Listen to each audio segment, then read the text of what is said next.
Well, let us begin our process. Let us begin to take slow, deep breaths and visualize these breaths flowing in and out of our hearts.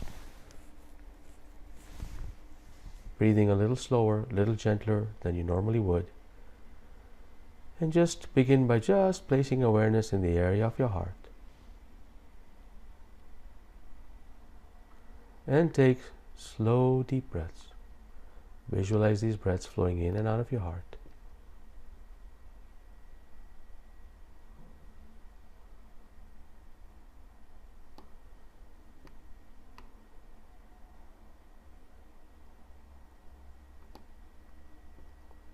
Breathing a little slower, a little gentler than you normally would.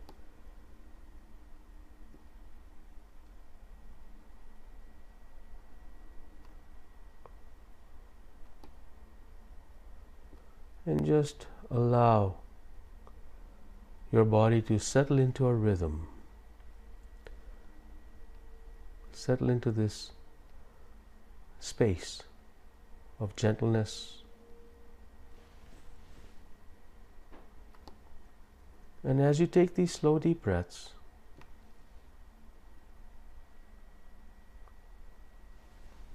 just allow your body to engage with your surroundings in a harmonious way.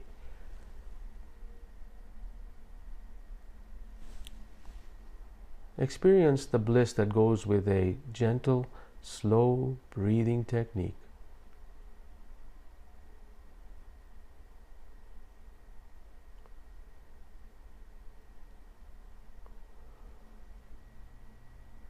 And experience what it feels like to be one with your emerging environment as you take the slow, deep breaths.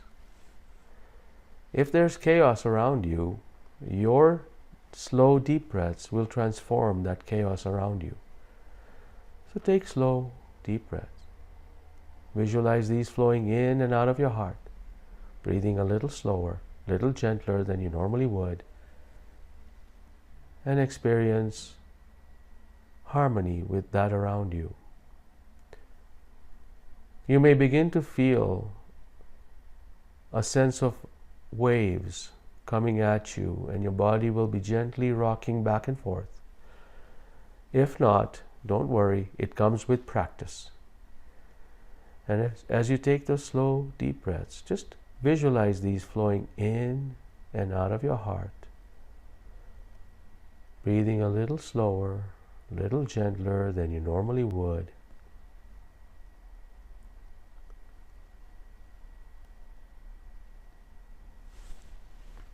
Beautiful.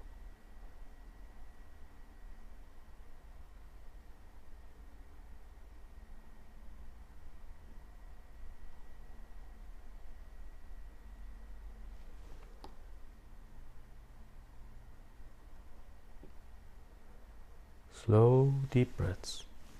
Visualize these flowing in and out of your heart. Breathing a little slower, a little gentler than you normally would.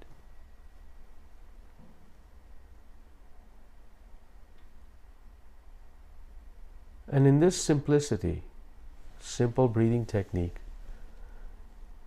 you are experiencing a powerhouse of chemical responses in your body, which allows you to actually become more resilient, reverse your aging process, and begin to repair and heal your diseases.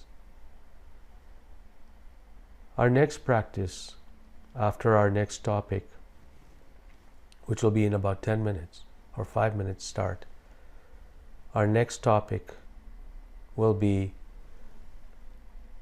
an interesting topic, which will then lead us into a more advanced practice, which will then kick up your immune system even more.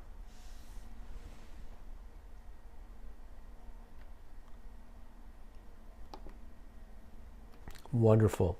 So today's I didn't know that moment is interesting. It is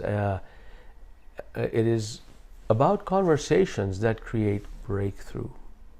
There's a certain conversation that has been scientifically proven to actually help create deeper connections. I'm involved in an organization. I just signed on with them as an investor, actually. And I saw this possibility, so I said this is an amazing complement to what I do. But let's talk about the conversations that create breakthroughs. And it is the first basic concept. There are many levels of this. By using the words, I feel, whatever you feel, the emotion, because I think that, and whatever you are thinking. What that does is the concept of feeling. When you say I feel, you are engaging the heart. And then when you say I feel sad because I think that you are not engaged with me, or you're not liking me anymore, you do not allow me to participate in your social outings anymore. So when you say I feel, you're connecting the heart, because I think that connects the mind, the brain. And so now you're connecting the heart with the mind. It's very much the same kind of, it's just a layer of a heart math concept, but this is coming from an emotional intelligence perspective, which is why it's a great pairing, and I wanted to introduce this to you at this point in time. So let us take an example of what the two statements look like. So traditionally what we say is, I feel that you're not listening. That's traditionally what most people say to others. I feel you're not listening.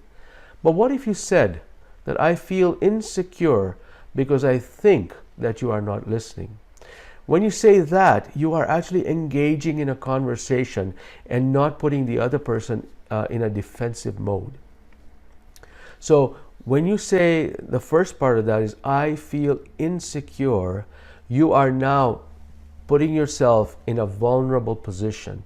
We talked about this in previous sessions, that putting yourself in a vulnerable position creates deeper connection, because it gives permission to the other person to become vulnerable or catch you and nurture that vulnerability. Of course, you have to do this judiciously, but if you are strong enough, which I know you are, you will be able to handle anything.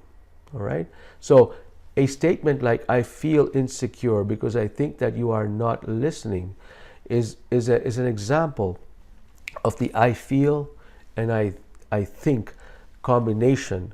So practice this when you are engaging with little ones, with your friends, people that you trust. Start with people you trust and say, may I have permission with you to actually practice something? And you know what? You can talk about anything. You can say, I feel excited because I think that by spending time with you, I am learning a lot more, or I am able to do a lot more, or I feel lighter that way.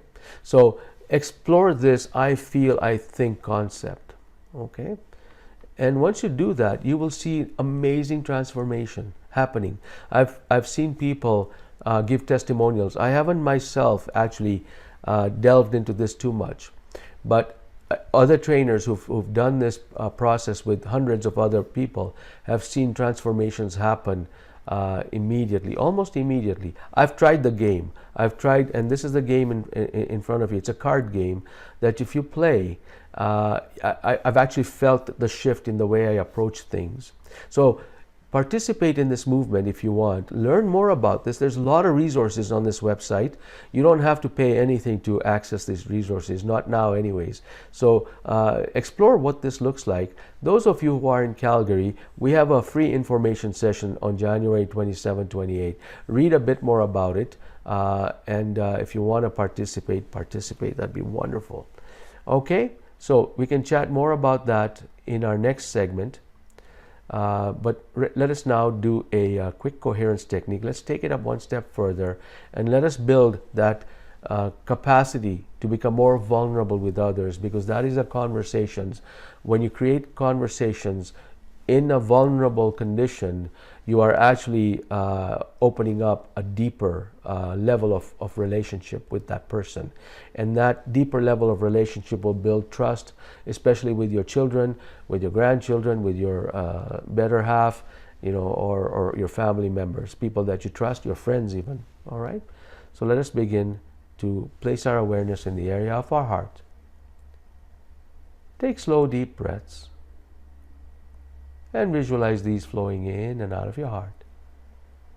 Breathing a little slower, a little gentler than you normally would.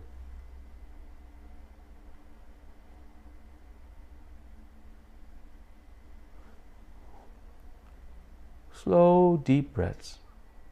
And allow these to just flow in and out of your heart. Breathing a little gentler, a little softer than you normally would. By softer, I mean not forced. Your shoulders should not be moving up and down. So be gentle with your body as you're taking these slow, deep breaths. Visualize them flowing in and out of your heart. And now begin to invite a regenerative emotion, that of appreciation, of peace, of compassion. Bring forward an experience that you've had in the past that created these emotions for you, and live those right now. Leave those in your mind and live them right now, as if it's happening right now. Visualize, imagine it happening right now. And allow those emotions of care, appreciation, peace, gratitude to come forth. And just allow it to overtake you. Put a gentle smile on your face as you're taking these slow, deep breaths. Put a gentle smile on your face.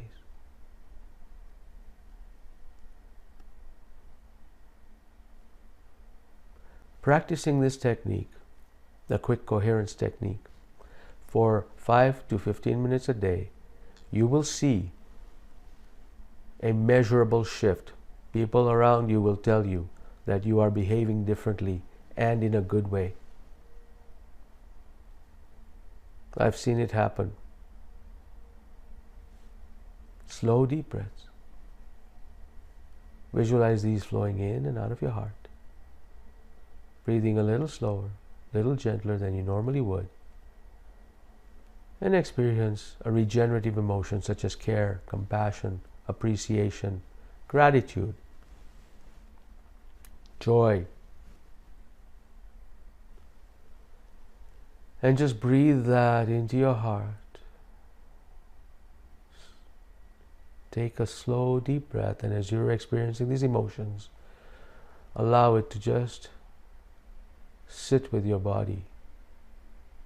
As you flood your body with these emotions, they trigger 1,400 different chemical reactions, which actually allow your body to repair and rejuvenate, reverse the aging process.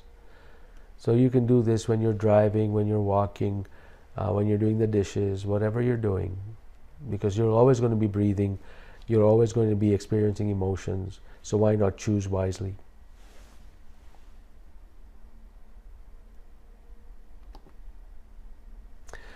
Wonderful. Thank you so much for joining me for this morning's 15-minute espresso shot, where we actually connect our heart and our minds. And I appreciate you joining me. I appreciate you bearing with me with this new technology that I've introduced this year. And so I'm hoping that this works better for everybody. And if it does, how wonderful, we can continue on this. Those of you who have to leave, please feel free to do so. I am here for another 15 minutes. If you have any questions, it doesn't have to be about today's session. It could be about anything to do with how you are engaging life and some of the barriers you may face. So please do type in the chat area, and I open this up to your comments and questions. I've got a question from Anar. Anar, you sent it to me privately, but I'm assuming that you wanted me to share with everybody. And so Anar's question is, how do you keep yourself motivated? Any tips? That's a very good question, Anar. As a matter of fact, I struggle with that lots. And what I find is that the motivation factor comes from something in your body saying, I just don't want to do this, obviously. I just don't want to do this. The question then becomes, why is it that I don't want to do this? Is it because I'm tired and I need my body to rest a bit? Sometimes we need to honor that. If you're unmotivated because your body is saying enough, this is not right for you, great. If you're unmotivated because your body's energy systems are not there, and it's the right thing for you to do, then that we need to work on. So if your body is telling you, my energy systems are fine, but I'm just not motivated doing this, and the way you discover that is to say, okay, I'm not motivated to do this. Am I motivated to do anything else? If the answer is yes, then that tells you that your body has energy to do something else, just not this. And perhaps there's a reason why not this. And I'll explain to you how we can actually break through that. If your body says, I don't feel like doing anything else, to me, that is your body saying something is up. I'm tired, I need to sleep, I need to rest, or I need to go see a physician. One of those. All right? No matter which one of those two you are facing right now, you can actually do this quick coherence technique and then ask your body this question. Talk to your body. Trust me, this works. So whenever you feel unmotivated, ask yourself, do I feel motivated to do something else? If not, then go back into your heart, take slow, deep breaths, and visualize these breaths flowing in and out of your heart, just like we've been practicing, and begin to experience a regenerative emotion. Now, if you cannot experience a regenerative emotion because you're not feeling motivated enough to actually bring forth these positive emotions, you're down in the dumps, then go visit my Facebook group, which is called Your Happy Thoughts channel. Many of you have seen that link. If you haven't, send me a note. I'll be happy to resend that link. It's of course free to join. And what it is there are videos on there that inspire, that allow you to just experience some inspirational jolt in your body that allows you to become happier. And you know, when you see a child laughing or animals playing, you can't help but feel so inspired. And when that happens, then you ask your heart, all right, why am I not feeling motivated? What do I need to do? What is it that you want me to do? So talk to your body at this point in time. I hope that that helps a bit. There is a statement from Sandra. I'd like to keep this quote and share it. Is the wording correct? When you create conversations in a vulnerable state, you are building a stronger, deeper relationship. Yes, when you become vulnerable in a conversation, you actually allow the other person to connect deeper with you. Because when they see that you're vulnerable, they see your barriers drop, and they become vulnerable because you give them permission to become vulnerable.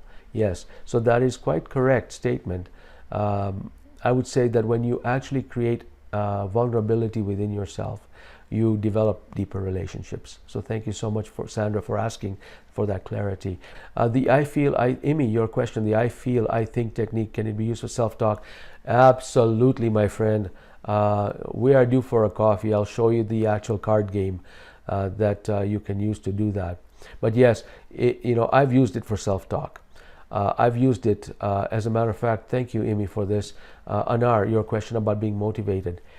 You can use the I feel, I think to actually have a conversation with your body and see how that works. Because you are now connecting your heart and your mind. And when you combine heart math techniques, which is what I showed you, heart-mind coherence technique, the slow breathing technique and experiencing emotions, and you combine that with I feel, I think statements, asking your body, that's a powerful combination. All right. Thanks, Amy, for that. You're welcome. Thank you so very much for joining me today.